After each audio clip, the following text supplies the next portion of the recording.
This is Rock and Roll in Excess, Part 2 of the 27 Club. Subscribe, like, and we'll keep doing more. The 27 Club is a term that applies to a notable group of rock stars who tragically passed away at the age of 27. Here are some other notable rock stars who were part of that club. Kurt Cobain.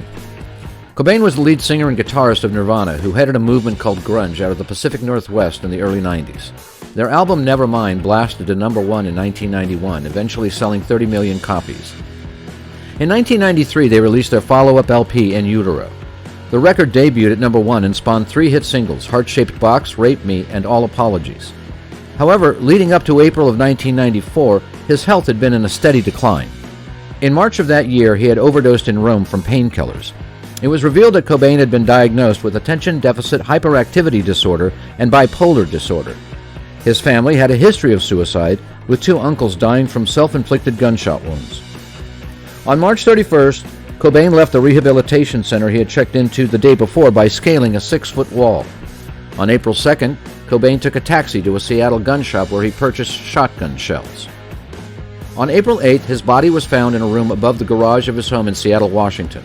He died a self-inflicted shotgun wound to his head, though it is believed that it happened a few days before the body was found. The police department officially ruled his death as a suicide. In the months and years to follow, speculation grew as to whether or not his death was actually suicide. One prominent theory drew attention to his wife, Courtney Love, and her influence in their turbulent relationship. These theories and speculation continue to this day. His body was cremated, and a public memorial service was held in his honor on April 10th in Seattle. Next up, the death of Brian Jones. For context, this segment can also be viewed on Rock and Roll in Excess Rolling Stones edition. In June of 1969, the Rolling Stones dismissed co-founder Brian Jones. Jones announced his departure June 8th, stating, "I want to play my kind of music, which is no longer the Stones' music." Tensions had been mounting for some time between Jones and his bandmates, and his role in the Stones was becoming increasingly diminished. Less than a month later, at around midnight on July 3rd, Brian Jones's body was discovered motionless at the bottom of his swimming pool at his home, Cotchford Farm.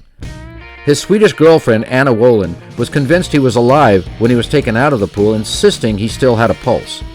However, by the time the doctors arrived, it was too late, and he was pronounced dead on arrival at the hospital. Official police reports say there were just 3 other people present on the night of Jones' death: the guitarist's girlfriend, Wollin, Janet Lawson, and builder Frank Thorogood, whose name will resurface years later when it was reinvestigated. The coroner's report stated that it was a drowning, but later clarified it as death by misadventure, noting his liver and heart were greatly enlarged by drug and alcohol abuse. However, this pronouncement did not sit well with some. Over time, questions were raised that could not be easily answered. Theories surrounding Jones's death developed soon afterwards, with associates of the Stones claiming to have information that he was murdered. According to rock biographer Philip Norman, the murder theory would bubble back to the surface every 5 years or so. In 1993, it was reported that Jones was murdered by Frank Thorogood, the aforementioned builder who was doing construction work on the property. He was the last person to see Jones alive.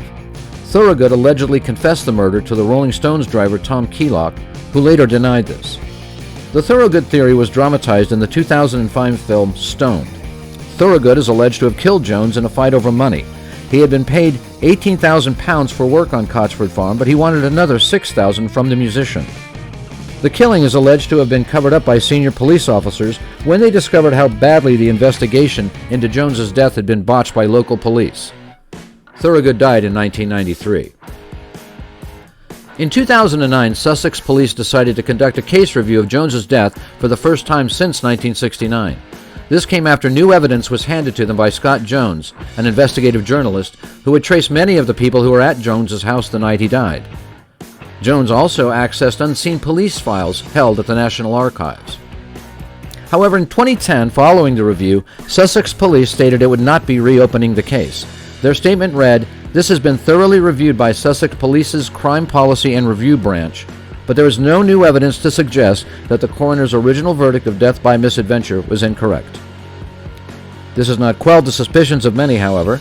In addition to the movie Stoned, Netflix announced a documentary in 2019 called Rolling Stone, Life and Death of Brian Jones, which also addressed the controversy. Finally, Amy Winehouse. Amy Jade Winehouse was an English singer and songwriter known for her deep, expressive voice and range of musical styles including soul, rhythm and blues, reggae, and jazz. Her time in the spotlight was tragically short-lived. By 2011, she had released 2 albums. One, called Back to Black, had sold more than 1 million copies and garnered Winehouse 5 Grammy Awards. However, she also struggled with substance abuse issues for years, including alcohol and drugs. New fame only brought these battles with addiction to the forefront and in public. In June of that year, she played a concert in Belgrade, Serbia, where her drunken behavior, filmed at the time, was evident and difficult to watch. She eventually left the stage appearing confused. The next day, she canceled several upcoming shows on her European tour. Amy Winehouse's final public appearance was at the Roadhouse in Camden on July 20th, 2011. In a visit to the doctor around this time to discuss her health, she reportedly told the physician, "I don't want to die." However, 3 days after the Camden show on July 23rd, she was found dead at her home in Camden, North London. She had more than 5 times the legal drink-drive limit. Though initially reported as death by misadventure, a second inquest was revised in 2013, and the reason for her death was named as accidental alcohol poisoning. She was cremated on July 26, 2011. In 2015, the documentary Amy was released and would go on to win the Academy Award the following year for Best Documentary. If you like this video, subscribe, like, and we'll keep doing more.